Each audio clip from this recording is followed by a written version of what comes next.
Oke, dapat nggak? Baik. Assalamualaikum warahmatullahi wabarakatuh. Waalaikumsalam Waalaikumsalam warahmatullahi warahmatullahi wabarakatuh. Alhamdulillahilladzi wabarakatuh. bi ni'matihi tatimmu shalihat. Alladzi anzala sakinata fi qulubil mu'minin liyazdadu imanan ma'a imanihim. Asyhadu an la ilaha illallah wahdahu la syarikalah wa asyhadu anna Muhammadan abduhu wa rasuluh. Allahumma shalli ala Muhammad wa ala ali Muhammad. Alhamdulillah, puji dan syukur kita panjatkan kepada Allah Subhanahu wa taala. Pada pagi hari ini Allah masih beri kita sehat, Allah masih beri kita kesempatan untuk bisa memperbaiki diri, untuk bisa mengisi koper-koper kita, untuk kita bisa nanti lancar uh, menghadapnya. Amin. Alhamdulillah pagi hari ini saya berada di Sumatera Barat yang nama daerahnya Alhan Panjang ya. Alhan Panjang ini katanya negeri yang paling dingin di Sumatera Barat gitu. Emang kedinginan banget di sini. Sebelah Cuacanya mana Bukit sekitar Tinggi, Pak? 15-16 derajat gitu. Pinggir danau. Tinggal di sebuah villa yang punyanya Gamawan Fauzi kalau nggak salah katanya. Dari Bukit Tinggi berapa jauh, Pak? Dari Bukit Tinggi sekitar 3 jam. Oh, Si ke arah jauh. mana ya? Ke Arah selatan Pak, di Solo, dekat Solo, di selatan Solo ya. iya, Ya. iya. Oke. Ustadznya belum datang ya. eh Tak coba share ya. Pak Akib saya mulai, nanti Pak Akib sambung ya Pak Akib ya. Insya Allah, Insya Ya, Allah. saya coba share data ini. Kan ada senior kita tuh Pak Zen. Masya Allah. Pak Zen. Pak Zenil. Silakan. Udah kelihatan Bapak Ibu? Ucapan batin dan Ya, akhirat yang indah. Alhamdulillah. Baik, ini tadi Ibu Ella bilang untuk yang di di Makfirah itu ada satu kursus namanya kursus untuk apa pesantren Siapkan Husnul kematian. Khatimah itu yang level 1. Level satunya adalah mempersiapkan kematian dan akhirat yang indah. Jadi saya ambil sebagian dari situ ya, Bapak Ibu sekalian. Baik, dalam menggapai surga Allah ya. Eh, Sukses. Nah, yang dikatakan sukses itu adalah bukannya kita bisa jadi presiden gitu, bukannya kita bisa kaya raya, punya macam-macam gitu. Eh, itu disebut sukses. Tapi yang sukses itu kata Allah dalam surat Al-Hasyr ya, la yastawi ashabun nar wa ashabul jannah, ashabul jannati humul faizun. Gitu. Tiada sama orang penghuni neraka dengan penghuni sorga itu. Para penghuni sorga itulah orang-orang yang memperoleh kemenangan dan sukses gitu. Jadi supaya kita menjadi orang yang sukses, khususnya sekarang kita yang udah berumur 70-an ke atas ini, ya tujuan kita satu-satunya hanya surga ya, Bapak Ibu sekalian, insya Allah. Dan setelah kita panjang, kenapa itu perjalanan panjang yang akan kita lalui itu mulai dari kita setelah dipanggil oleh Allah ya, hidup di dunia ini hanya sebentar saja katanya. Allah bilang dalam Al-Quran surat Al-Mu'minun kalau nggak salah itu berapa lama kamu hidup? Allah bertanya sendiri terus langsung dijawab oleh Allah juga setengah hari atau 1 hari gitu. Jadi dia merasa hidup di dunia ini 1 hari setengah hari terus dijawab lagi oleh Allah kamu hidup di dunia hanya sebentar saja kata Allah. Nah, betul sebentar dan kita juga merasakan ya, saya juga merasakan banget ini lagi ada pertemuan alumni di Bukit Tinggi yang kami semua sudah berumur 70-an, yang kami berkumpul dulu 50 tahun yang lalu. Rasanya baru kemarin saja setelah ngumpul dengan teman-teman, tapi sekarang sudah mau dipanggil oleh Allah udah 70-an. Jadi ya, umur sudah melebihi umur yang disampaikan oleh Nabi yaitu 60 sampai 70 ya, dan sedikit sekali yang melebihinya kata Nabi dan termasuk kita-kita semua termasuk orang yang sedikit begitu. Dan perjalanan panjang kita itu setelah kita diwafatkan oleh Allah itu baru mulai perjalanan panjang, bukan kita beristirahat seperti orang Kristiani itu bilang ya masuk surga langsung kalau meninggal. Kalau kita perjalanan yang cukup panjang dan itu yang harus kita lalui dan itu yang harus kita persiapkan katanya. Gitu ya Pak Insya Pak Allah. Akib ya. Iya, ya. batasan usia manusia ya umur mereka antara 60 dan 70 tahun ya. Kita lahir, kita besar, kemudian lama-lama bongkok ya akhirnya masuk kubur gitu. Dan ini kita rasakan betul-betul sebentar di dunia ini. Ya. Dan kehidupan akhirat setelah kita meninggal itu kata Nabi itu seperti kita celupin air ke dalam air laut, kemudian kita angkat telunjuk kita dan air yang netes di ujung telunjuk itu adalah dunia dan laut dan segala isinya, itulah akhirat yang akan kita dapati nanti, yang akan kita telusuri ya, Masya Allah. Jadi dunia itu kecil sekali, Bapak Ibu ya. Ini tadi udah saya sampaikan berapa lama kita hidup, hanya sebentar saja kata Allah ya. Allah yang menanyakan, Allah juga yang menjawab, sebentar saja. Jika kamu benar-benar mengetahui.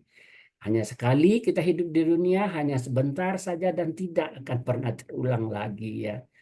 Nah, terus disampaikan juga oleh Nabi, siapa orang yang paling cerdas? Orang yang paling cerdas adalah orang yang paling bijaksana, orang yang paling banyak mengingat akan kematian dan paling bersungguh-sungguh dalam mempersiapkan diri sebelum datangnya kematian itu. Itulah orang yang cerdas kata Nabi. Ya, ya kita harus mempersiapkan diri untuk akhirat yang betul-betul abadi dan cukup panjang ya. Karena satu hari akhirat itu sama dengan 1000 tahun kita di dunia, Masya Allah. Panjang sekali. Ya. Nah, pertanyaan berikutnya, kapan sih kita mati? Udah 70 sekian tahun, kapan kita mati gitu? Ustadz Atta menerangkan, dijawab sendiri oleh Ustadz Hatta, yaitu Allah menyampaikan dalam Al-Quran, iqtaraba linnasi hisabuhum wa hum fi ghaflatin mu'ridun, katanya. Telah dekat ya, makin dekat kepada manusia perhitungan amal mereka ya, atau mati, sedang mereka dalam keadaan lalai dengan dunia dan berpaling dari akhirat ya. Mudah-mudahan kita semua yang hadir pada pagi hari ini bukan orang yang melalaikan akhirat, tapi kita mana betul-betul mempersiapkan akhirat kita, karena ilmu yang kita dapatkan dengan kita berkumpul bersama-sama ini luar biasa untuk bisa mengisi koper kita, Bapak Ibu. Ini dalam surat Al-Anbiya ayat 1 ya. Jadi kita selalu merencanakan hidup, tapi jarang kita merencanakan kematian gitu ya. Untuk hidup kita harus sekolah gini, harus masuk sini, harus kursus itu, kursus ini gitu. Untuk bisa hidup sukses gitu. Tapi untuk bisa hidup sukses yang sesungguhnya di akhirat nanti dimasukkan Allah ke dalam surganya, jarang kita merencanakan dengan sungguh-sungguh kata beliau ya. Nah, perjalanan di dunia ini kita seperti saya kemarin mau pergi alumni reuni, itu kopernya seminggu sebelumnya tuh udah dibuka Bapak Ibu dan dimasukin tuh, ada sepatunya, kalau ibu-ibu ada jilbab yang warna ini, kalau saya baju seragam yang ini masuk, udah kita siapkan betul-betul ya untuk kita bawa ya untuk pergi alumni di dunia ini, betul-betul supaya tidak ada yang ketinggalan gitu ya, sehingga nanti waktu kita di tempat tujuan kita tidak merasa ada yang ketinggalan, kekurangan gitu, sehingga kita menyesal, waduh ini kok awak ini kok nggak saya bawa gitu. Nah, itu di dunia saja Bapak Ibu, untuk pergi ke satu tempat gitu, persiapan kita luar biasa ya. Dan apalagi di akhirat tentunya kita harus ngisi koper kita dengan banyak sekali ya, untuk kita bisa sukses di perjalanan kita menuju surga Allah ya. Ngisi koper sambil menunggu 2 waktu, kira-kira kita udah begitu semua ini sekarang ya. Kita ngisi koper kerja kita setiap saat sambil nunggu 2 waktu. Waktu apa itu? Waktu sholat dan waktu disolatkan ya. 2 ini yang kita tunggu, dan sambil menunggu waktu salat itulah kita mengisi koper-koper kita. Baik, persiapan perjalanan akhirat ya, wahai orang-orang yang beriman, bertakwalah kepada Allah, hendaklah setiap orang memperhatikan apa yang telah diperbuatnya untuk hari esok, kata Allah ya. Ayyuhalladzina amanu taqullaha wal tanzur nafsum ma qaddamat lighad wa taqullaha innallaha khabirum bima ta'malun. Dan bertakwalah kepada Allah, sungguh Allah Maha teliti terhadap apa yang kamu kerjakan di dunia ini. Masya Allah. Baik, jadi orientasi hidup kita kalau hanya dunia ya, Rasul menyampaikan bahwa barang siapa yang bangun di pagi hari, yang hanya hidupnya yang difikirkannya hanya dunia, sehingga seolah-olah dia tidak melihat hak Allah dalam dirinya, maka Allah akan menanamkan 4 penyakit dalam dirinya. Kebingungan, kesedihan yang tiada putus-putusnya, kesibukan yang tidak ada pernah habisnya gitu ya. Dulu merasakan banget saya itu sibuk terus ngurusin pabrik terus ya. Untuk akhirat kelupaan, kebutuhan yang tidak pernah terpenuhi, dan khayalan dan cita-cita yang tidak pernah sampai. Itu kalau kita mengharapkan dunia terus gitu katanya. Dan jangan sampai setelah kita wafat nanti di akhirat kita menyesal ya, menyesal dan menyesal. Banyak Allah menyampaikan, membukakan rahasianya di dalam Al-Qur'an. Ya Tuhan kami telah melihat dan mendengar, maka kembalikanlah kami ke dunia. Farji'na na'mal sholihan, ini dalam surat As-Sajdah. Niscaya kami akan mengerjakan kebajikan. Kalau udah meninggal udah nggak bisa lagi balik ke dunia. Baru sadar, baru dia lihat setelah di akhirat nanti, Masya Allah, kenapa saya tidak begini dulu waktu hidup ya, kenapa saya tidak begitu gitu. Kemudian ayat yang kedua, ya Tuhan kami, sekiranya Engkau berkenan menunda kematianku sedikit waktu lagi saja, maka aku akan bersedekah dan aku akan termasuk orang-orang yang soleh, katanya di dalam surat Al-Munafikun ayat 10 ya. Jadi bersedekah itu Masya Allah luar biasa. Itu ada kisah kan yang seorang sahabat yang meninggal itu, kenapa tidak semuanya katanya kan waktu dia sebelum wafat. Ya karena dia waktu itu memberikan seseorang itu tidak semuanya, tidak yang baru gitu ya. Sedikit roti dibagi duanya dikasih, kalau dikasihnya semua dia lihat di waktu dia mau meninggal itu eh, pahala yang akan dia peroleh itu luar biasa ya dengan sedekah. Makanya dia menyampaikan bahwa kasih aku sedikit waktu ya Allah, aku akan bersedekah gitu ya. Nah, kemudian dalam surat Al-Fatir Allah menyampaikan juga rahasianya, dan mereka berteriak dalam neraka, ya Tuhan kami, keluarkan kami, niscaya kami akan mengerjakan amal soleh berlainan dengan apa yang telah kami kerjakan. Nah, kemudian Allah menjawab, dan apakah kami tidak memanjangkan umurmu dalam masa yang cukup, kata Allah, untuk berpikir bagi orang yang mau berpikir, dan apakah tidak datang kepada kamu yang beri peringatan? Sekarang maka rasakanlah azabku, kata Allah. Masya Allah. Ya Allah, Allah sudah panjangkan umur kita ya, sudah sampai 70 lebih, ada yang 60-an, 70-an, malah Pak Sanusi udah mau 90 ya. Sudah panjang begitu, masih belum juga gitu ingat gitu sama Allah. Ya Allah menyampaikan, sorry katanya, tidak ada reason, tidak ada alasan ya. Rasul juga menyampaikan, Allah Subhanahu wa taala tidak akan menerima dalih seseorang sesudah dia memanjangkan umur kita, usia kita hingga 60 tahun. Ini hadis riwayat Bukhari Muslim ini. 60 saja umur kita itu sudah tidak ada alasan lagi untuk kita excuse kepada Allah, kira-kira begitu Bapak Ibu.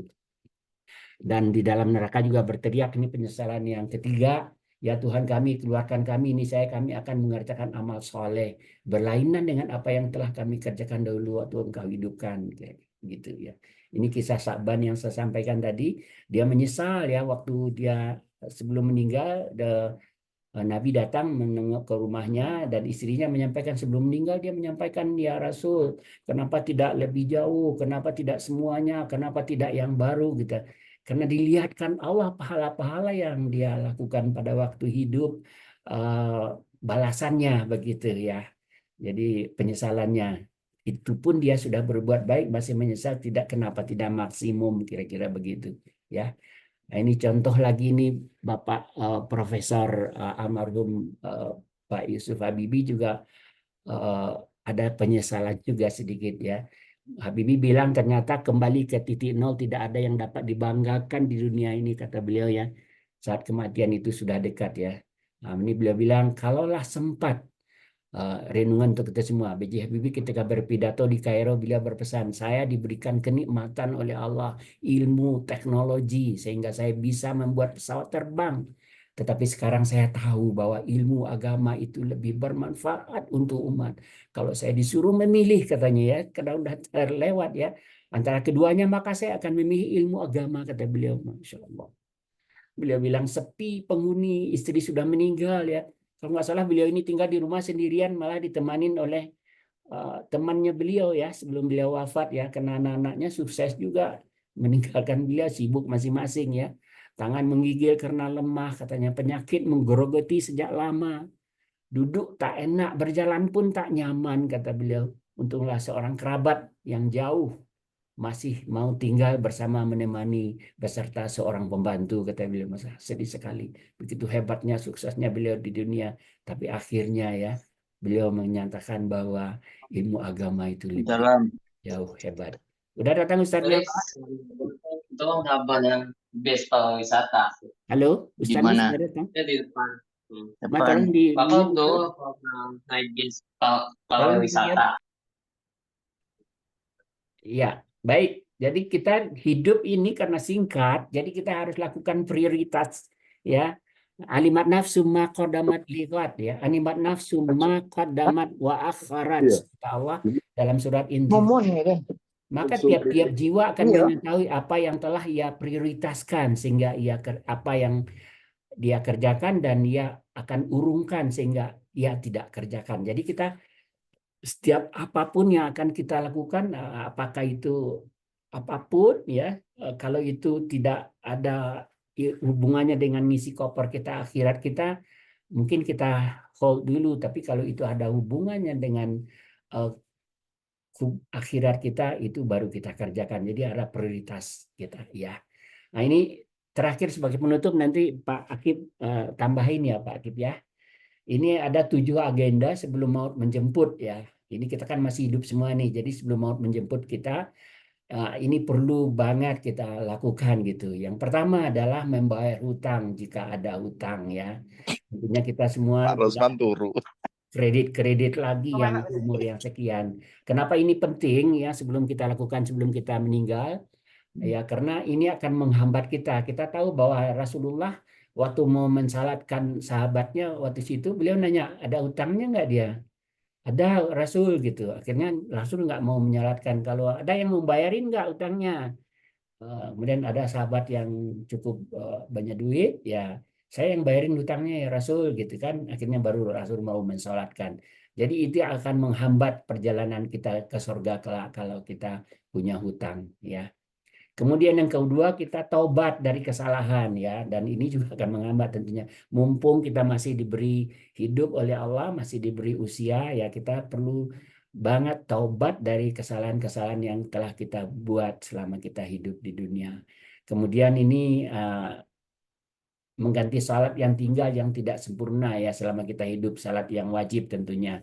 Dan ini ada 2 pendapat sebetulnya, tidak perlu diganti salat yang tinggal, tapi dibikin aja yang salat sunat atau yang sunah-sunah yang banyak begitu ya. Terserah kita mau pilih yang mana, mau begitu atau mau betul-betul mengganti salat yang tinggal gitu.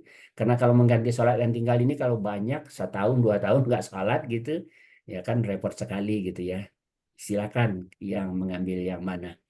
Baik, kemudian yang berikutnya yang keempat, minta maaf kepada siapa yang pernah kita sakiti atau zalimi atau gibahi. Nah, ini penting banget ya, Bapak Ibu sekalian.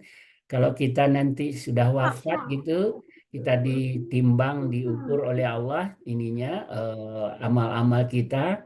Nah, kalau ada orang yang belum memaafkan kesalahan kita selama hidup, dia akan nagih nanti. Jangan masukin dia ke surga ya Allah, aku dulu dihina, di ini gitu. Akhirnya pahala yang udah kita punya itu dikasihkan kepada yang kita sakitin itu gitu. Jadi merugi kita, malah dibilang oleh Allah itu kita bangkrut gitu ya, muflis, orang yang kita sakitin, orang yang kita zalimin itu kalau kita tidak minta maaf sama mereka waktu lagi di dunia. Jadi ini penting banget. Khususnya barangkali untuk kita-kita yang pekerja ya, kalau ada anak buah atau teman-teman ya perlulah kita minta maaf karena sekarang fasilitasnya sudah banyak, bisa lewat WA, bisa lewat Facebook gitu. Yang penting kita sudah untuk mendatangi satu persatu kan tidak mungkin ya, bisa kita lewat itu dan kita sudah lakukan untuk minta maaf gitu. Kemudian tentunya menjaga hubungan silaturahim. Nah, ini untuk menjaga juga sebelum kita wafat, jangan sampai ada hubungan silaturahim yang kita rusak begitu sehingga mengganggu kita perjalanan kita ke akhirat. Kemudian menginfakkan harta yang ada ya dan mengatur harta kita yang terakhir yang kita punya untuk ahli waris kita ya. Kalau enggak, ini sangat mengganggu sekali nanti kalau kita sudah wafat, perjalanan kita menuju surga yang cukup panjang tadi. Jadi harta yang kita punya, kita perlu terbuka sama keluarga, sama anak-anak, sama waris, aset papa, orang tua saya ini gitu barangkali. Nah, kalau banyak asetnya, ya itu kalau ada yang perlu kita hibahkan ya kepada anak-anak. Kalau hibah itu harus adil, ini ada lagi ilmunya tersendiri. Dan kalau ada yang perlu kita wakafkan gitu. Artinya kita ngisi koper kita dengan kita langsung kirim kopernya ke akhirat gitu. Nanti kita terima di sana ya. Kemudian perlu yang kita wasiatkan kalau kita meninggal, ada yang perlu kita sampaikan harta kita, dan kemudian sisanya barangkali itulah yang sebagai dibagi nanti oleh ahli waris kita, dan itu betul-betul kalau bisa kita rinci dan kalau bisa tertulis sama anak-anak, sama istri, sama keluarga, sehingga itu tidak mengganggu kita nanti pada waktu kalau kita sudah wafat gitu. Yang dihibahkan sudah ada, kemudian yang mau kita wasiatkan juga ada, dan yang sudah kita kirim barangkali sudah kita wakafkan juga ada. Dan sisanya itu jangan semuanya juga Bapak Ibu ya. Kalau semuanya nanti kita belum tahu umur kita berapa gitu, dan belum tahu juga anak-anak apa betul-betul mengabdi kepada kita sehingga nanti susah hidup kita. Jadi perlu harta yang kita siapkan juga sampai kita dipanggil oleh Allah. Dan nanti kalau masih ada sisanya itu yang akan dibagi oleh anak-anak sebagai harta waris, kira-kira begitu. Baik, kenapa kita prioritas hidup ya? Untuk yang tadi itu, hidup yang sisa kita prioritaskan karena hidup kita terbatas, waktu yang terbatas, dan seterusnya. Apa yang akan kita terima di akhirat, kita itu semua adalah hasil usaha yang kita kerjakan di dunia. Tidak ada seorang pun yang kita zalimi ya, sehingga kita bisa selamat sampai di akhirat. Dan amal-amal yang kita bawa, koper-koper yang kita bawa itu sampai di mana di imigrasi tidak ada yang ditinggal gitu. Ini nggak boleh dibawa Pak, ini punya orang apa, kira-kira begitu ya. Baik. Kapan lagi waktunya? Ini Allah menyampaikan dalam surat Al-Hadid yang cukup tajam ya. Alam yaknini ladina amanu antahsya qulubuhum bidzikrillah. Ini Pak Zan nih yang sering sekali menyampaikan wa ma nazala minal haqq. Allah menyampaikan, belum datangkah waktunya bagi orang yang beriman untuk tunduk hati mereka taat mengingat Allah ya. Kapan lagi iraha deui gitu. Bilo jolai gitu akan taat kepada Allah udah umur segitu, kira-kira gitu nih Allah bilang kepada kebenaran yang telah turun kepada mereka, dan kita sudah terima kebenaran semua, dan itu yang disampaikan oleh Allah. Kapan lagi waktunya kamu untuk taat kepada Allah gitu. Karena Allah menyampaikan, Nabi menyampaikan dalam hadisnya riwayat Tirmizi, siapakah yang sebaik-baik manusia wahai Rasul, yang bertanya, dan beliau menjawab, orang yang paling panjang umurnya dan baik amalnya. Alhamdulillah Allah telah panjangkan umur kita, mari kita isi dengan amalan-amalan soleh yang baik, kebaikan dan kebaikan ya. Baik, barangkali yang bisa saya sampaikan. Ya mohon Pak Akib tolong tambahin ya sebagai penutup. Waktu dan umur itu seperti sungai katanya.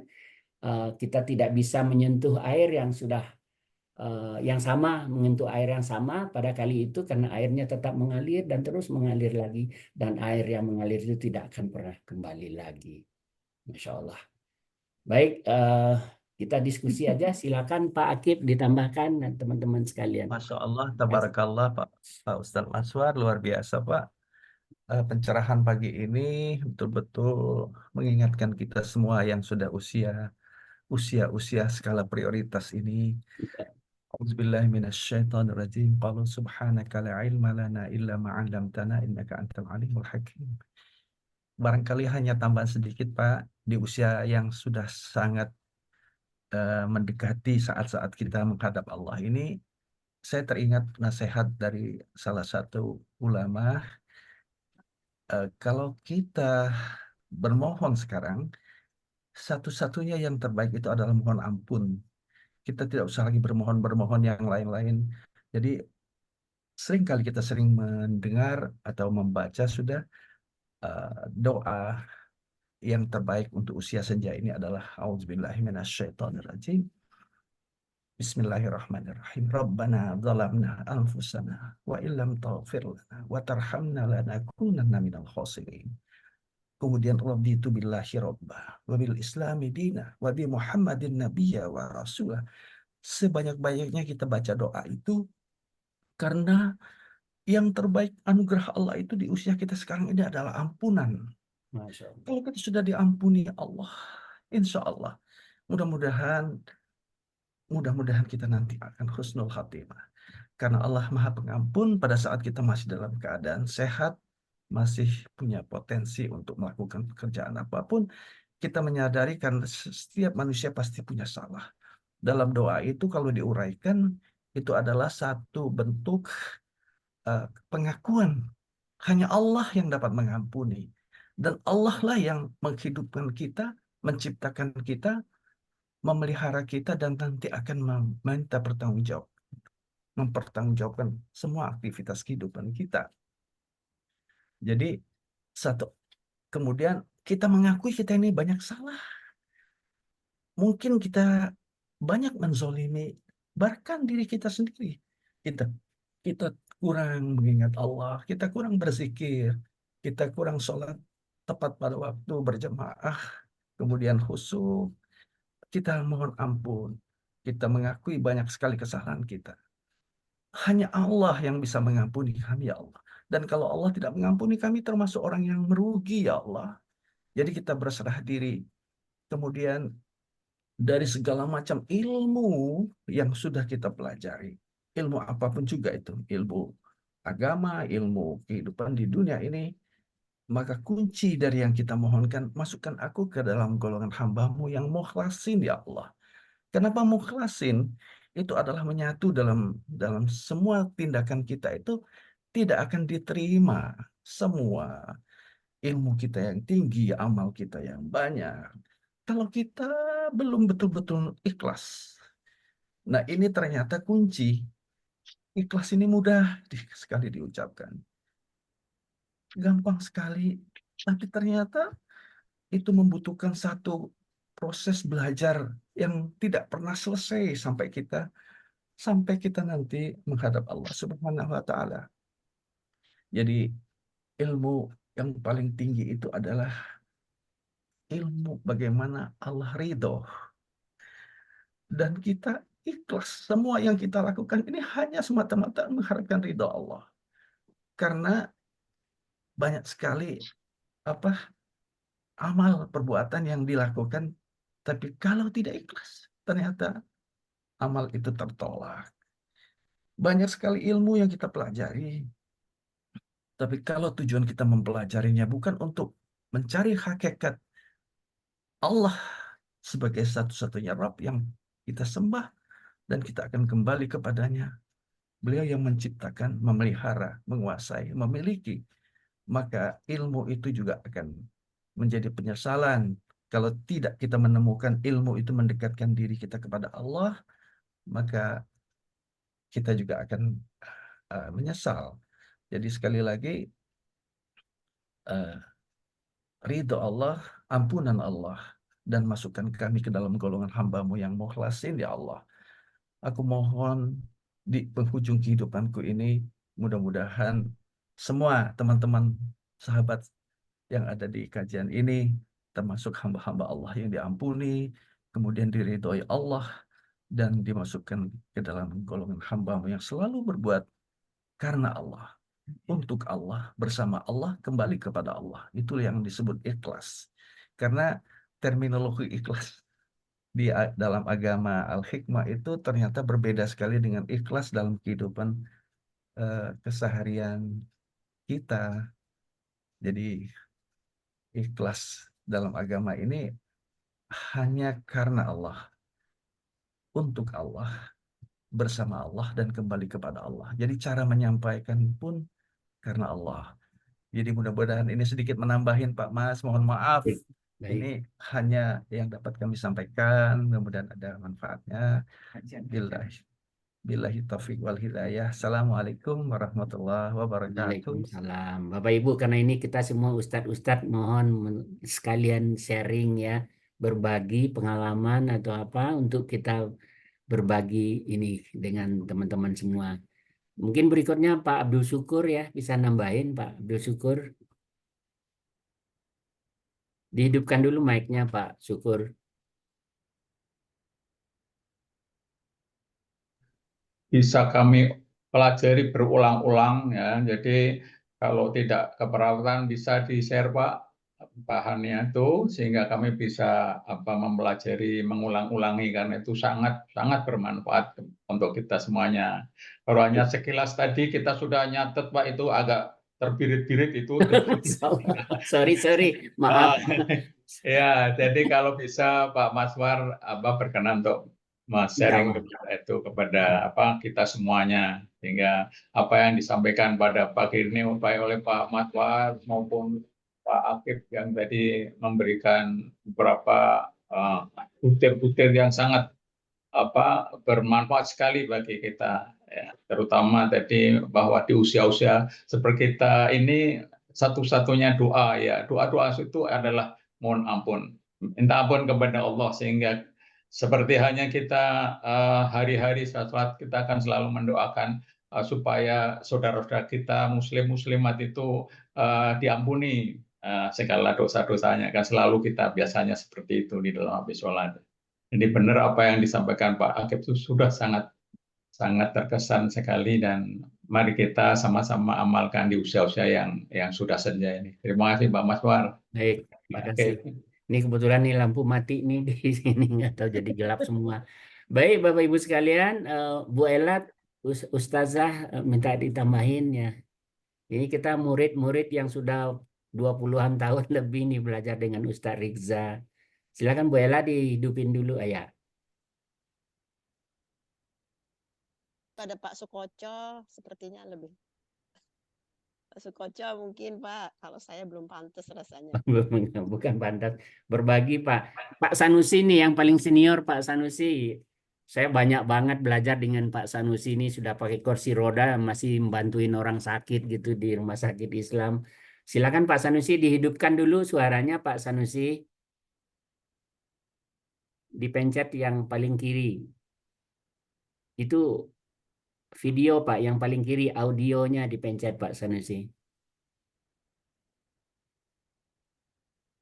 Halo Pak Sanusi, yang audionya yang dipencet Pak, yang paling kiri pojok.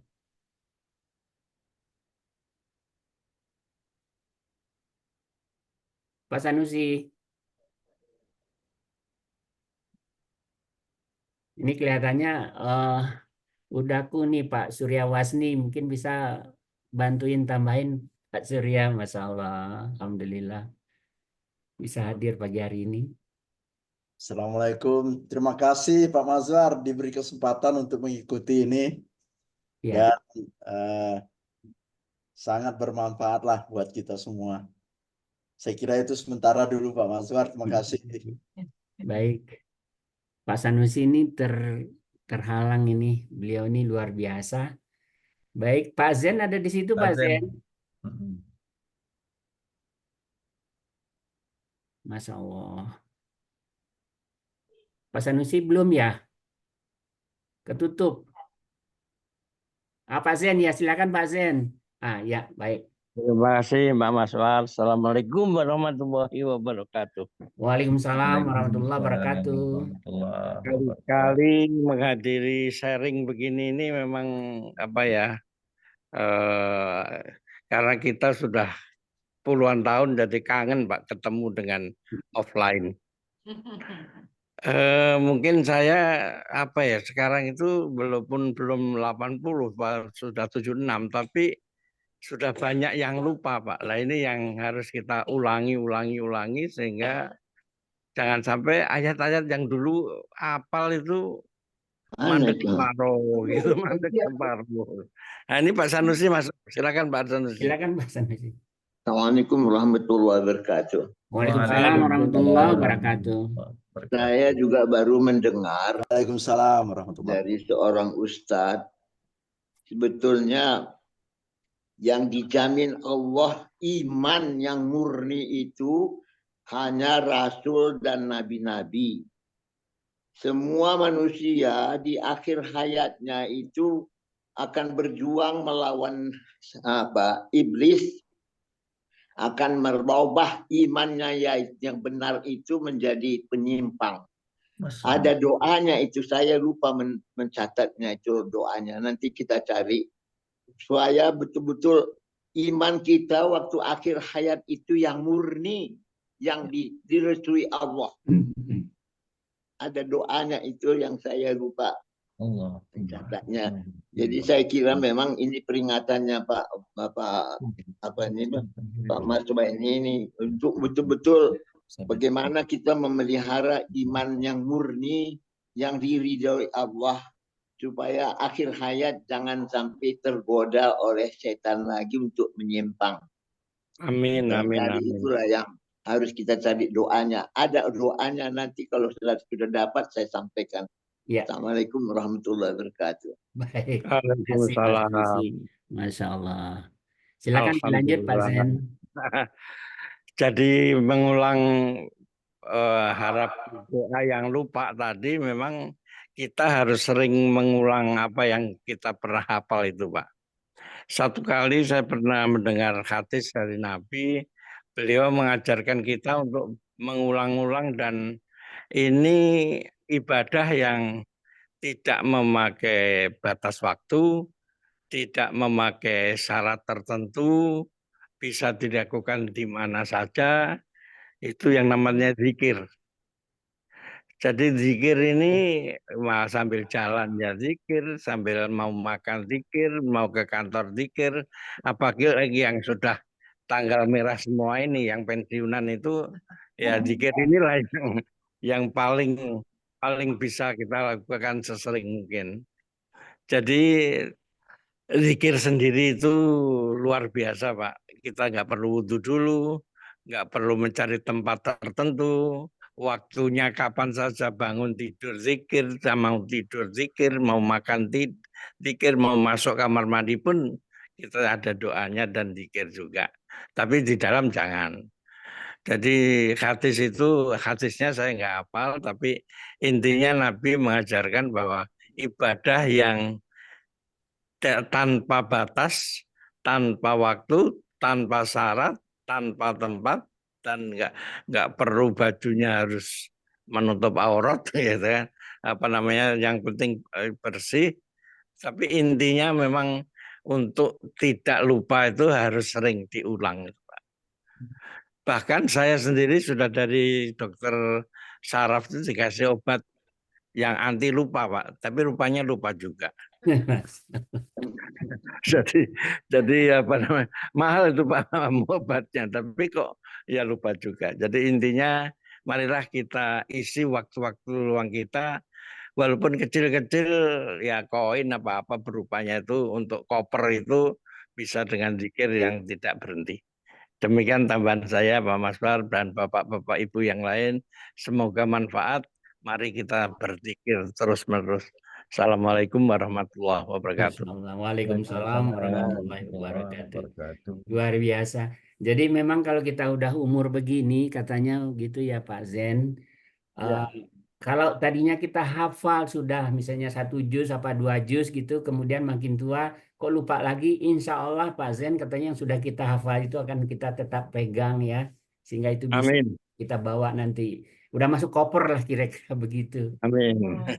Harapannya Contohnya sekarang misalnya anak sama cucu Pak yang menghafalkan. Kan kita uzur ya. Sekarang dengan kita tidak ada uzur ya, kita lakukan yang semua diperintahkan Allah, misalnya seperti kita sholat berjamaah harus di masjid ya, kita lakukan ya sampai kita tidak bisa. Setelah kita tidak bisa betul-betul uzur ya, uzur karena kondisi, karena umur ya. Kalau kita rutin melakukannya sebelumnya, insya Allah itu kita dianggap, walaupun kita sholat di rumah, ya beribadah di rumah, tidak ke masjid, itu dianggap dihitung amalnya sama dengan kita ke masjid, begitu kan Pak Akib ya. Jadi ya, insya Allah. apa amalan rutin yang kita lakukan waktu kita sehat, makanya waktu di usia-usia akhir ini apa yang harus kita lakukan dirutinkan terus gitu. Jangan sampai Insya tinggal. Allah. Kemanapun kita, misalnya tahajud atau sholat duha atau apa, kita rutinkan. Insya Allah kalau kita sudah uzur dan Insya Allah. tidak mampu lagi melakukannya, itu dianggap melakukan itu, begitu Insya Allah katanya. Baik, Insya Allah. Amin, amin, amin. silakan ada Bapak Ibu lagi yang ingin nambahin. Ini saya menceramahin diri sendiri sebetulnya, bukan Bapak Ibu, untuk bisa tetap mengisi koper-koper gitu sambil menunggu 2 waktu tadi gitu. Ya, Dikit tambahan yang tadi disampaikan silakan Pak. oleh Dr. Sanusi, Pak. Jadi memang biasanya kita di sujud terakhir itu sebagaimana yang diamalkan oleh para ulama, maka kita berdoa, Allah ya muqallibal qulub sabbit qulubana ala dinik. Allah ya musarrifal qulub sarrif qulubana ala ta'atik. Jadi kita selalu meminta itu yang terakhir, jangan sampai Allah yang memegang kalbu kita ini, yang membolak-balikan hati kita ini pada saat terakhir kita mau menghembuskan tarikan nafas terakhir itu kita terlalaikan gitu. Jadi itu diminta setiap kali kita sujud terakhir, doa seperti itu supaya ditetapkan taat, ditetapkan dalam agama, iman yang tadi yang dikhawatirkan oleh kita semua yang tadi disampaikan Dr. Sanusi itu, kita kunci dengan setiap kali kita sholat, kita berdoa itu yang terakhir. Dan memang puncak pada saat kita, kalau ini diingatkan, kalau bisa kita itu tadi Pak Mas, kebiasaan kita yang selalu selesai sholat kita berzikir sebanyak-banyaknya yang disampaikan oleh Pak Zen.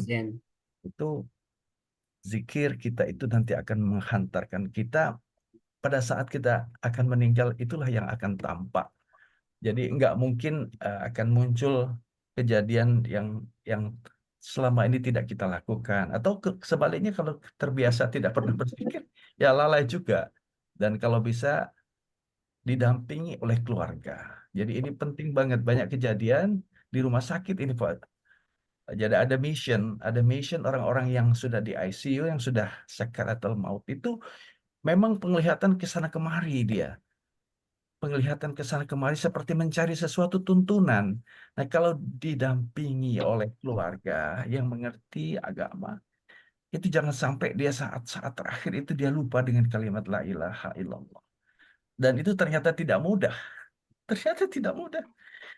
Dan ternyata ada juga pihak agama lain yang mencari-cari celah.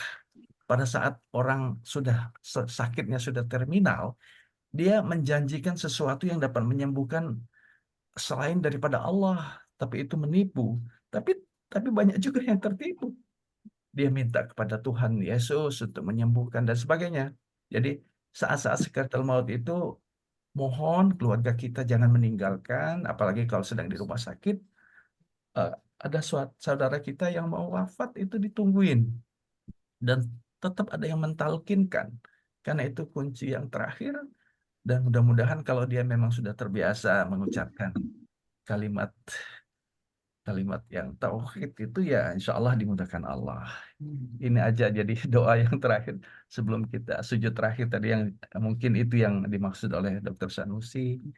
Terima kasih. Mungkin ada lagi ya. Terima kasih. Assalamualaikum warahmatullahi wabarakatuh. Mungkin tambah 2 lagi doanya Pak setelah sujud tuh Pak. Ada saya baca dengar juga 2 Pak. Selain Iya. satu tadi itu, ini bilang Allahumma inni as'aluka husnul khatimah. Ya. Allah marzuqni taubatan nasuha qabla maut. Jadi Iya, ada iya. 3 itu yang harus bisa dibiasakan baca setelah sujud atau sujud itu Pak terakhir. Iya, betul Pak Rizwan. Baik.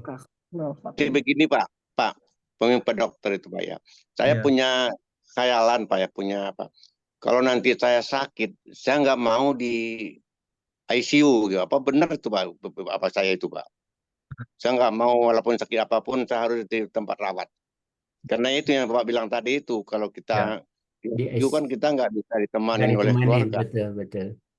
Nah, gimana Ya, tuh boleh Pak nggak? solusinya Bagaimana betul? Pak dokter? di ruang intensive care unit itu sebetulnya ada indikatornya, Pak. Orang yang harus masuk dan orang yang tidak boleh masuk.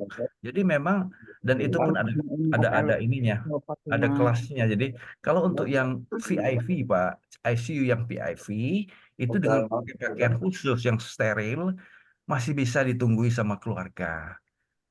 Jadi dengan pakaian yang steril, ganti baju, 1-2 orang bergantian untuk mendampingi kalau ada saudara kita, orang tua kita, Itu di situ. ya Ya artinya tapi menjaga. Tapi ya kalau ya, tapi itu boleh lah Pak ya kalau kita VIP. Kalau memang kita yang normal-normal biasa ini kan nggak mungkin itu Pak ya. Itu. Gimana mau pernah Bapak ya? Saya punya kita bilang sama keluarga saya, kalau saya nanti sakit, jangan saya ditaruh di ICU, saya bilang. Temanin sama kalian semuanya. Teman anak saya gitu kan Pak. Bagaimana pernah Bapak itu Pak? jadi begini Pak Rusman, orang masuk ICU itu karena dia sudah tidak bisa lagi melakukan aktivitas organ vitalnya itu sendiri. Jadi harus dibantu dengan pernapasan buatan, dengan jantung, jadi bukan maunya dia sebetulnya karena kebutuhan dia sudah tidak mampu lagi bernapas, dia sudah tidak sadar lagi, lalu diberikan artificial respiratory apparatus yang bisa membantu dia untuk bisa bernapas, yang menjaga aliran darahnya, jantungnya dikasih obat-obatan tertentu yang diinfus mengalir dengan tetesan yang diatur sedemikian rupa. Jadi kebutuhan untuk dirawat di ICU itu memang ada indikatornya Pak. Orang nggak butuh di situ nggak boleh. Tapi yang dibutuhkan kalau tidak dipasang artificial ya insya Allah meninggal gitu. Jadi kalau nggak mau di ICU padahal dia sudah tidak bisa bernapas lagi, koma, ya tinggal mungkin hanya menunggu beberapa jam karena Ya udah fasilitas. nggak apa-apa Pak. Iya nggak? Iya kalau Itu sudah kan pasien. kemauan kita Pak. Mau saya sebagai apa saya bilang keluarga saya sama anak saya gitu Pak. Kemauan saya itu seperti Bapak bilang tadi itu supaya nggak ada orang-orang lain yang gangguin kita segala macamnya itu. Jadi di depan karena saya pernah lihat coba Pak. Ada keluarga saya, teman saya, waktu dia ICU saya bilang saya pegang tangannya, kalau kamu masih dengar saya pegang tangan saya yang ke tangan saya katanya. Saya ngomong sama dia, apa dengar saya? Ditekan tangan saya Pak. Berarti dia masih dengar apa yang saya ngomong Pak. Iya. Jadi memang kita perlu kita bisikin, kita apakan pada yang di ICU itu mungkin tuh Pak. Apa itu maksud saya Pak? Benar nggak saya punya keinginan seperti itu Pak? Itu maksud saya Pak. Yang mungkin boleh saya sampaikan ada beberapa poin, Pak. Jadi pertama, kalau bisa jangan masuk rumah sakit yang non-Muslim. Satu, karena banyak kejadian masih banyak mungkin tidak di Jakarta ya. Itu rumah sakit terbaik itu kebetulan rumah sakit yang non-Muslim. Lalu dirawat di situ dalam keadaan terpisah jauh dari keluarga. Itu harus dihindari. Tolong, kalau sampai dirawat di rumah sakit pun masuklah rumah sakit Islam dengan tulisan-tulisan Al-Quran, ayat-ayat suci Al-Quran di sekitarnya, diperdengarkan bacaan Al-Quran, doa-doa. Yang kedua, jangan ditinggal. Semakin kritis, walaupun kita lihat dari kaca, jangan ditinggal, meskipun hanya dari kaca. Pada saat-saat tertentu dia itu sangat dia mencekam sekali, Pak. Orang itu menderita sekali saat. Jadi dia itu mesti hanya dia melihat dari kaca. Nah itu kita minta izin pada saat dia sudah kritis, mungkin dengan prosedur yang tadi sesuai ketentuan medis, harus ganti baju segala macam dan tidak boleh banyak orang. Ada yang mentalkinkan. Ini kuncinya. Jangan sampai Tapi rumah sakit mau nggak Pak? Saya bilang keluarga saya nggak mau di ICU di luar ruang rawatnya, boleh nggak sama rumah sakit kita kalau minta seperti itu? Bapak minta membuat namanya inform consent bahwa itu kemauan Bapak sendiri, jadi rumah sakit tidak disalahkan. Karena itu indikasi medis harus di ICU, tapi Bapak menolak. Nah itu kemauan menolak itu dari yang bersangkutan atau ahli warisnya.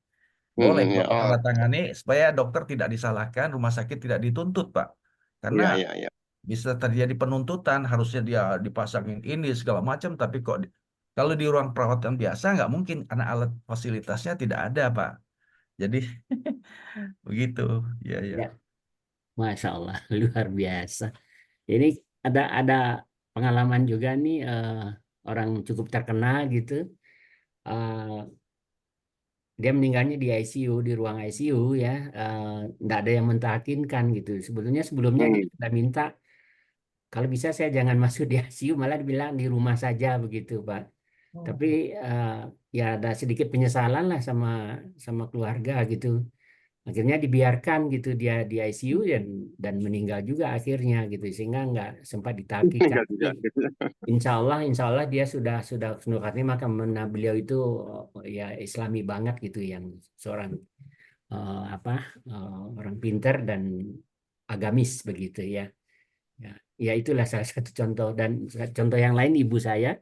Ibu saya itu kalau sakit dia pesan banget nggak mau dibawa ke rumah sakit gitu, eh, yang ditekan-tekan dada, yang pakai macam-macam gitu katanya. Beliau yang minta gitu ya. Akhirnya kita lepas bersama-sama di rumah. Beliau pergi ya, memang ya pergi dengan tenang begitu ya, karena ya sudah umurnya juga barangkali. Ya karena permintaan beliau begitu, Pak Rusman. Jadi kayak emak tuh ya kita tungguin di rumah. Kita tagih Nggak apa-apa, lebih bagus hingga begitu. pergi Memang dengan begitu tenang akhirnya. ya gitu. Toh umur Kita harap. kan sampai ya. Jadi enggak berusaha lagi begitu. Ya. Saya bilang sama anak saya itu Pak Maswar. Saya bilang sama anak saya semuanya, jangan saya ditaruh di ICU, saya bilang Pak. Nah, ya udah. Itu saya minta maaf. Baik. Pak Maswar. Ya Pak, silakan Pak. Itu ya di dalam sebuah ayat Al-Quran itu kan disebut idza jaa ajalum la yastakhiruna sa'atan wa la yastaqdimun. Nah, ini kaitannya dengan tadi, apakah dia masuk ke ICU apa tidak, itu pada akhirnya orang itu akan mati pada saat yang telah ditentukan, tidak bisa diundur, diajukan. Nah, itu barangkali apakah prosedur yang ditempuh oleh rumah sakit menurut Pak Akib tadi kan ada syarat-syarat masuk ke dalam ruang ICU itu hanya sekedar untuk mengurangi misalnya mengurangi rasa sakit ya, menurut ilmu kedokteran nih, orang tidak bisa bernapas, itu sesak, itu kan mesti ditolong dengan oksigen dan sebagainya, itu hanya mengurangi saja. Tapi kalau matinya sendiri kan ya tetap saja tidak bisa digusur-gusur gitu. Terima kasih. Iya, ya betul Pak. Ajal kita memang sudah ditentukan banget ya. Ini pengalaman juga nih Pak Rusman, Pak Amrizal itu misalnya kan dia pendarahan di otak ya. Kemudian nggak sadar dan sampai berapa 6 bulan Pak di rumah sakit ya. Insya Allah.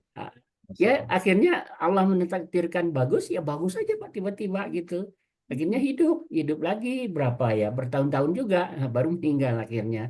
Tapi kita udah menganggap udah nggak bisa ketolong lagi lah gitu, karena misal 6 bulan lebih gitu nggak sadar dan nafas apa gitu. Tapi kalau Allah berkehendak, kalau iza ajaluha seperti yang Pak Abdul Syukur sampaikan tadi, kalau udah belum sampai waktunya ya belum meninggal, hidup lagi gitu.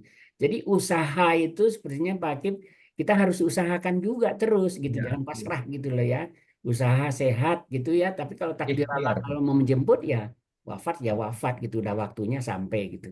Kita tahu sampai waktunya atau tidak itu kan setelah kejadian Pak. Kalau sebelumnya kita kan nggak tahu udah sampai atau belum gitu. Betul kan Pak Akib? Ya, itu hanya ikhtiar Pak, ikhtiar medis. Lalu tidak bisa dipaksakan kalau keluarga atau yang bersangkutan menolak. Tapi supaya tidak disalahkan dalam kode etik pelayanan kesehatan yang standar modern sekarang ini kan ada tuntutan-tuntutan Pak. Orang yang harusnya masuk ICU kemudian tidak dimasukkan ke ICU dengan tanpa alasan penolakan keluarga, itu rumah sakit yang disalahkan. Dokternya yang bisa, kenapa tidak dimasukkan di ICU? Pak Akib, ya itu kalau misalnya yang tadi disampaikan Bapak ini apa namanya Pak Akib, sahabat kita itu, kalau dia tidak mau masuk itu termasuk bersalah nggak? Karena itu kan berarti tidak berikhtiar, membiarkan seseorang itu ya menderita sakit dan sebagainya, akhirnya ya meninggal itu, tapi tidak ada ikhtiar untuk memasukkan ke ruang itu. Bagaimana Pak, salah bagaimana nih? Iya, kita kan ada ini Pak, ada prosedur namanya SOP Pak, Standard Operational Procedures. Kapan seorang itu harus masuk ICU, kapan seorang itu harus keluar dari ICU, kapan masuk HCU, itu kapan harus tindakan operasi dan sebagainya. Kalau standar itu sudah kita lakukan dengan baik dan benar, itu rumah sakit atau dokter yang melakukan itu tidak bisa disalahkan. Iya, benar. Ini urusan dunia nih Pak. Iya, Tapi kalau iya. urusan meninggal ini urusan Allah yang menetapkan. Kadang-kadang orang dia sudah pulang di rumah baru meninggal. Jadi setelah memang maunya meninggalnya di rumah. Tapi banyak Pak permintaan. Jadi hati-hati juga kalau ada keluarga kita yang memang sudah berpesan seperti Pak Rusman itu. Jadi walaupun di ICU, ya dia tersiksa aja.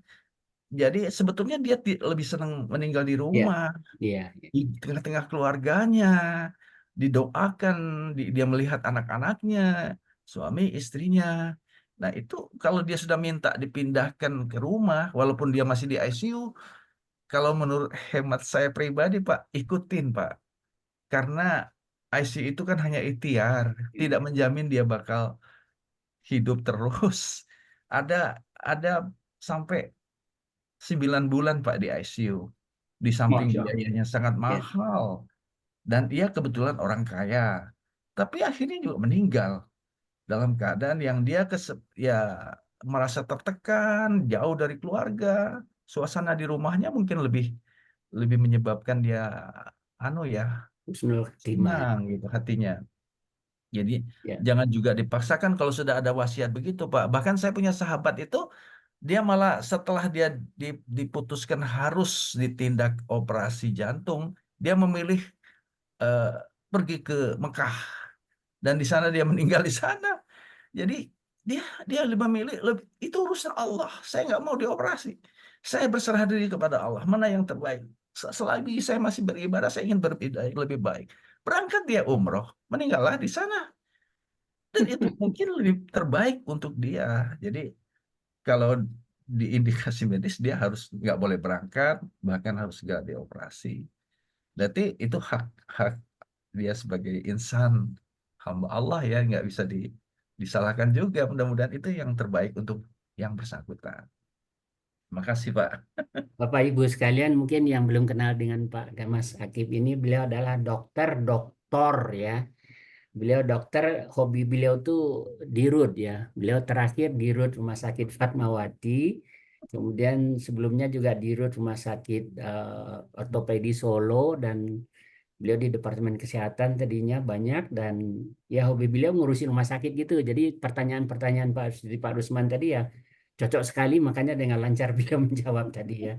Beliau dokter ya, spesialisnya yang ronsen-ronsen itu ya Pak. Radiologi Pak. Ya. Radiologi, dan kemudian beliau doktor S3 dalam bidang Al-Quran. Masya Allah, ini beliau nih juga kita kadang-kadang. Jadi Lengkap, Pak. S3-nya dalam Al-Quran Pak Abdul Syukur ya, tapi ahli beliau. Dan beliau ini ikut di terapi Ling Tien Kung, dan beliau memahami banget tuh Ling Tien Kung itu dalam Maaf nih Pak Mas. beliau dari ortopedi Solo ya. Jadi Bapak Ibu yang belum ikut terapi Ling Tien Kung, silakan bergabung ya. Beliau penasihat kita nih, beliau tim ahlinya di Ling Tien Kung. Baik, Bapak Ibu sekalian, silakan kalau mau mengajukan pertanyaan atau menambahkan begitu, mumpung para ahli kita ada di sini nih, khususnya Bapak Dokter Pak Dokter Sanusi, beliau ahli penyakit dalam ya. Kalau saya sih tukang insinyur Pak, nggak tahu apa-apa mengenai kesehatan. Silakan kalau masih ada.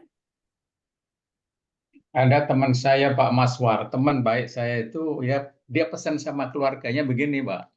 Kalau seandainya saya itu nanti pada akhir hayatnya itu masuk ke dalam ruangan itu, kemudian disambung-sambung dengan alat-alat itu, kalau itu dirasakan lama dicabut aja lah. Kasihan keluarga itu, katanya dibilang kasihan tuh, mungkin biayanya mahal dan sebagainya, lalu minta dicabut aja. Nah ini bagaimana nih? Ini apakah boleh?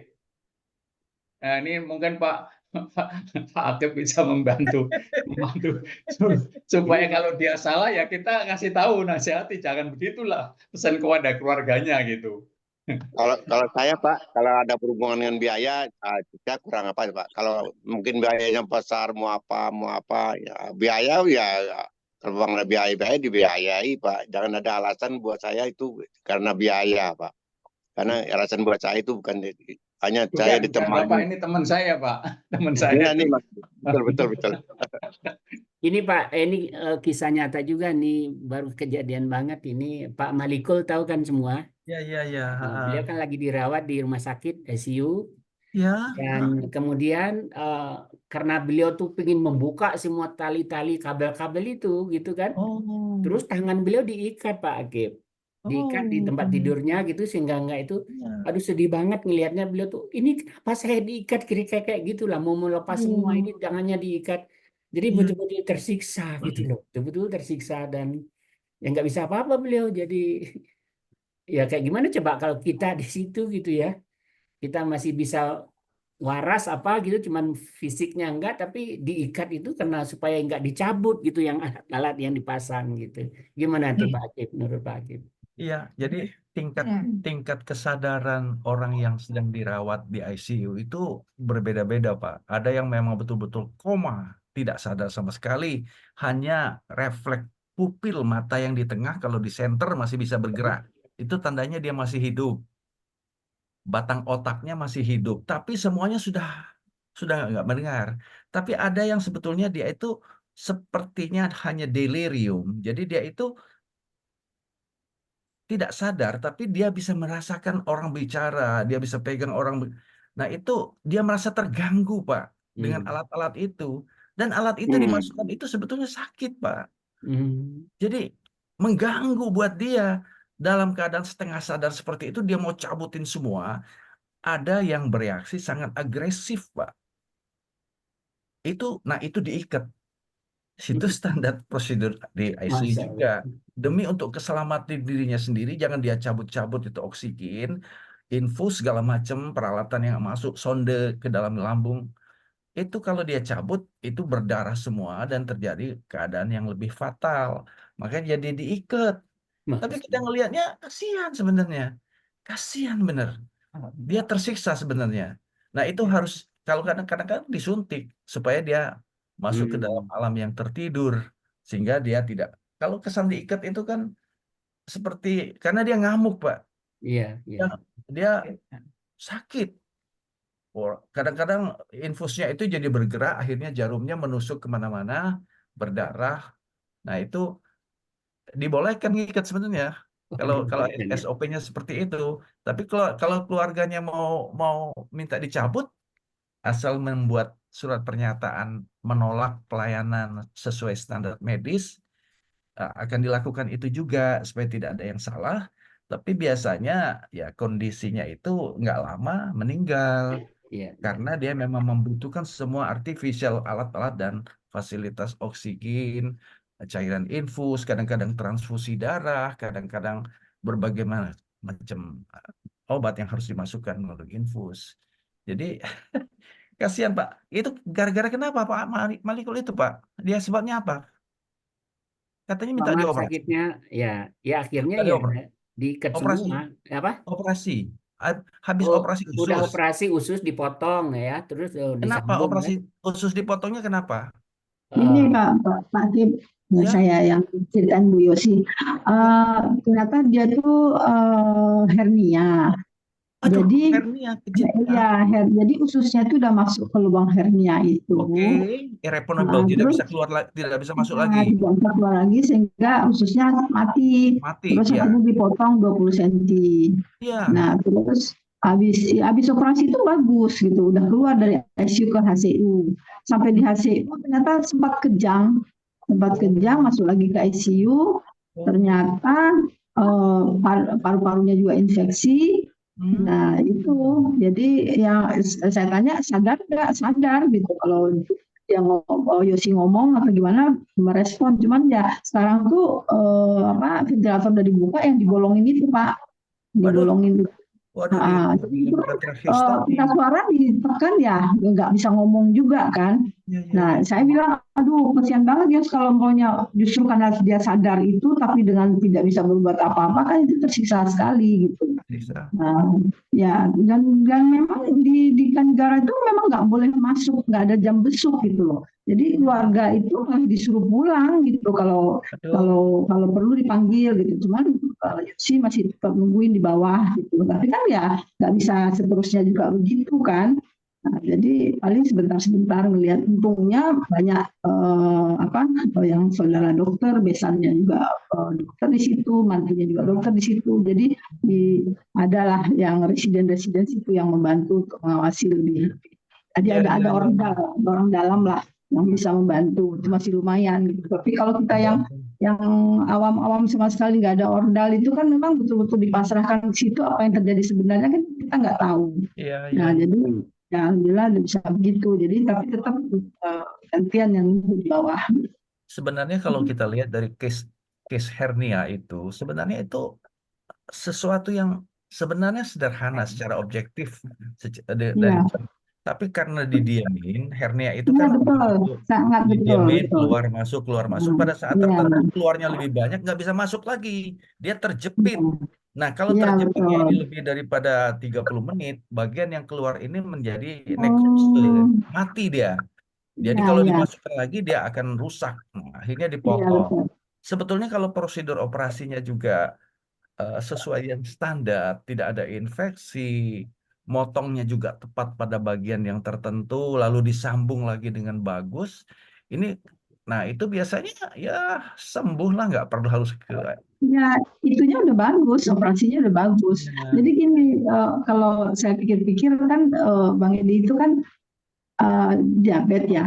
Jadi sama Yosi itu memang makanannya itu benar-benar dijaga lah gitu kan. Oh, iya, iya. Berjaga, alhamdulillah gitu.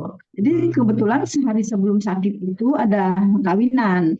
Nah, biasalah kalau orang dilarang-larang selama ini di rumah diketatin sampai di pesta tuh makan beneran dia gitu Iya, kan. iya, Jadi ada iya. yang lihat, terus dia bilang, itu Bang Edi kemarin makannya banyak banget. Nah, saya mikir jangan-jangan karena banyak banget itu jadinya akhirnya ususnya itu kan penuh. Jadi masuknya tuh jadi nggak bisa keluar lagi mungkin ya, seluruh Oh, pemikiran saya yang iya, iya. awam kan. Iya, Jadi iya, iya. seharian Bisa itu jadi, sakit Bu. dibawa ke rumah sakit, ya udah langsung nama gitu. Bisa jadi karena diindius dengan makan yang banyak, yang karena dia Nah, solid banget, jadi ususnya bekerjanya lebih aktif, ya, lalu betul. hernianya menjadi lebih progresif, turun ke bawahnya lebih banyak. Saat turun ke bawah Mm-mm. itu nggak bisa naik ke atas lagi, Bisa naik kejepit lagi. di situ. Dan Dan memang nggak ngomong selama ini kalau hernia ke Yosi sendiri gitu kan. Jadi Yosinya nggak tahu gitu. Jadi kalau maunya sakit dia makan obat baik lagi mungkin keluar lagi gitu kan. Nah, yang ya, sekali itu udah nggak ada ampun lagi gitu. nah, kalau sudah dirawat, Ini muncul penyakit yang lain iya, biasanya. iya betul. Betul, betul. Ya. Ini Pneumonia ada bisa Dokter Erni yang juga nih, Ibu Dokter Erni. Ada tambahan Erni, barangkali ini banyak para dokter kita nih.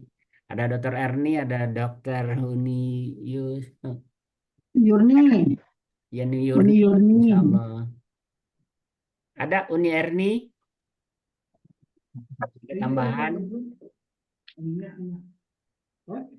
Baik, Uni Yurni silakan atau Uni Erni silakan. Mau dengerin dulu. Uni Dokter Erni Sawitri. Ya, Assalamualaikum warahmatullahi wabarakatuh. Saya sangat tertarik sekali dengan diskusi. Afwan harus kamera off, saya sambil kerja ini lain. Itu diskusi tentang kematian itu memang sudah tertanam dalam hati saya. Seperti juga Pak Syukur tadi ya kalau nggak salah, bahwa saya sudah pesan sama anak-anak gitu bahwa kalau saya harus masuk ICU lebih baik saya disewakan kamar besar di mana anak-anak semua kumpul bisa mengaji bersama. Jadi saya pikir itu adalah ikhtiar juga, walaupun itu dengan meniadakan mengurangi fungsi-fungsi kedokterannya. Syaratnya mungkin tetap kita bisa memakai alat-alat bantu, tapi yang bisa dilakukan di dalam kamar.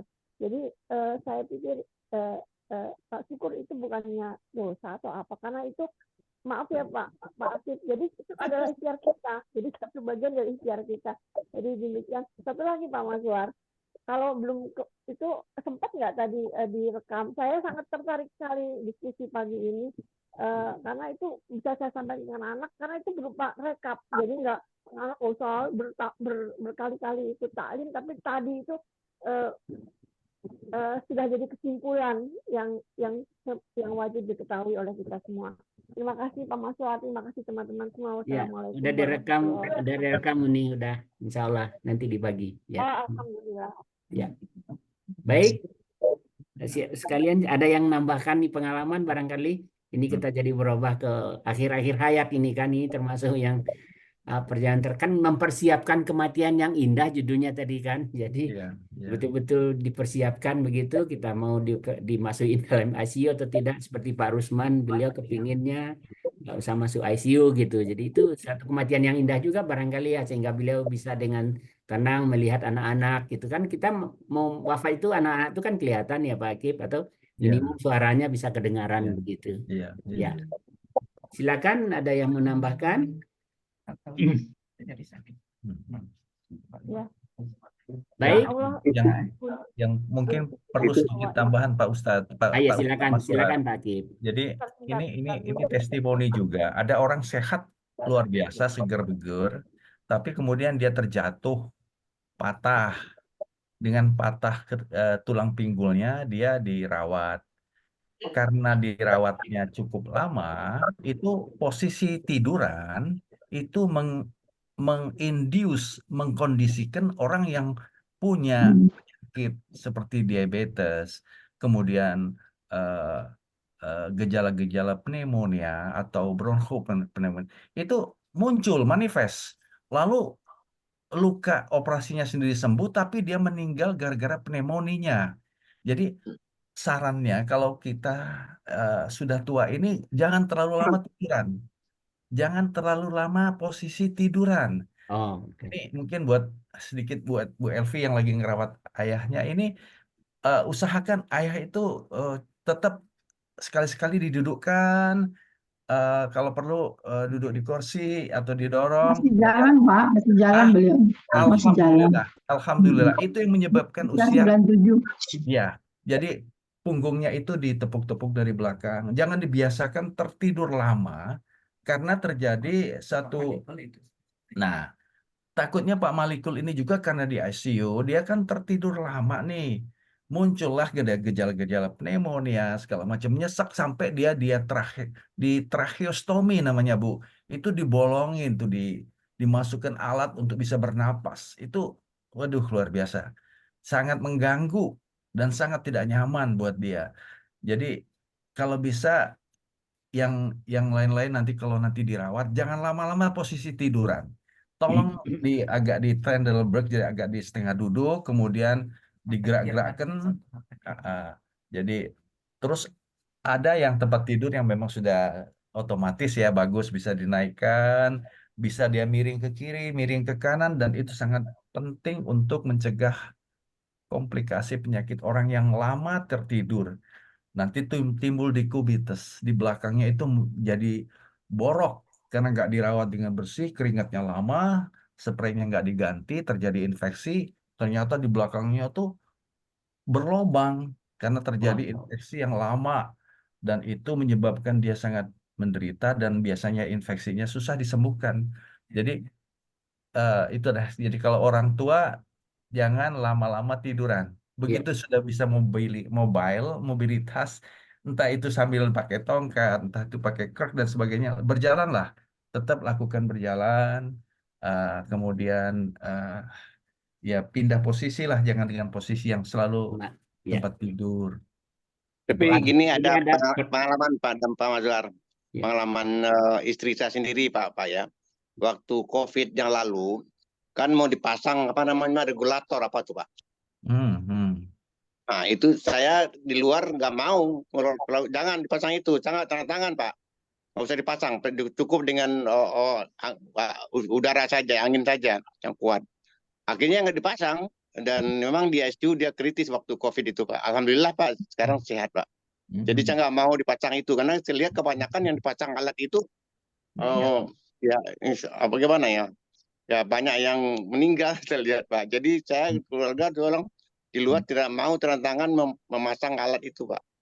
Ya alhamdulillah dapat diobatin baik ya sembuh dia Pak sama sekarang. Alhamdulillah Pak. Ya. Pak Akib, ini ada pertanyaan di chat satu, apa itu pneumonia Pak Akib? Pneumonia itu adalah infeksi pada paru-paru, Pak. Dan itu grade-nya macam-macam. Ada yang ringan. Jadi setelah kita batuk-batuk biasa, biasanya itu karena infeksi virulensi kumannya cukup besar. Jadi flu-nya nggak sembuh-sembuh, turun ke paru-paru, masuk ke trakea, bronkus, lalu terjadilah kadang-kadang ada cairan yang disebut dengan pleural effusion, itu harus disedot cairannya, dikeluarkan entah di kiri, di kanan, di bagian. Nah, kalau tiduran itu dia tambah parah. Dia harus posisinya itu banyak mobile, bergerak, bisa sambil duduk, bisa sambil berdiri pakai tongkat. Jadi pneumonia itu infeksi pada paru-paru, Pak. Yang itu sebetulnya akut, bukan TBC. Kalau TBC itu butuh waktu bertahun-tahun. Pneumonia itu hanya dalam waktu sekitar 3 bulan udah manifest dan sangat berat. Dan biasanya kalau nggak diobatin segera akan jadi pleural effusion, itu ya keluarnya cairan yang harus dikeluarkan, disedot. Jadi itu kalau terlalu banyak tidur, pneumonia probability-nya akan lebih tinggi. Jadi harus berdiri, kita harus duduk. Baik, terima kasih Bapak Ibu sekalian. Nah, Masya Allah, luar biasa juga diskusi kita pada pagi hari ini. Dan mohon maaf ya, nggak tahu Ustadznya ada halangan apa gitu. Udah dikirim, udah diingatkan sebelumnya, dan beliau tidak respon begitu. Udah buka WA-nya, jadi artinya harusnya udah tahu ya, udah ingat gitu. Tapi ternyata pagi ini di telepon juga nggak ngangkat. Mungkin ada sesuatu barangkali. Lagi mohon maaf, dan terima kasih kepada bapak-bapak yang telah berkontribusi sehingga berbagi ilmu. Kita sama-sama dapat ilmu yang cukup banyak, khususnya dari Pak Dokter ini, Pak Akib, Pak Sanusi, dan seterusnya. Alhamdulillah kita dapat ilmu juga pada pagi hari ini, dan insya Allah nanti yang saya sampaikan tadi nanti saya share di grup, dan ini juga direkam. Insya Allah rekamannya nanti akan kita bagi. Baik Bapak Ibu sekalian, kita tutup acara kita pada pagi hari ini dengan sama-sama baca hamdalah dan doa kafaratul majlis. Alhamdulillahirabbil alamin. Subhanakallahumma wa bihamdika asyhadu an la ilaha illa anta astaghfiruka wa atubu ilaik. Sampai ketemu pekan depan insyaallah. Assalamualaikum warahmatullahi wabarakatuh. Waalaikumsalam. Terima kasih Pak Maswar. Terima kasih semuanya. Terima kasih Nih, tapi semuanya. thank you ada nih. Jazakumullah khairan semuanya. Aki, Pak Mazbar, Pak Sanusi, Pak Sukur, Pak Rusman. Jazakumullah khairan. Terima kasih.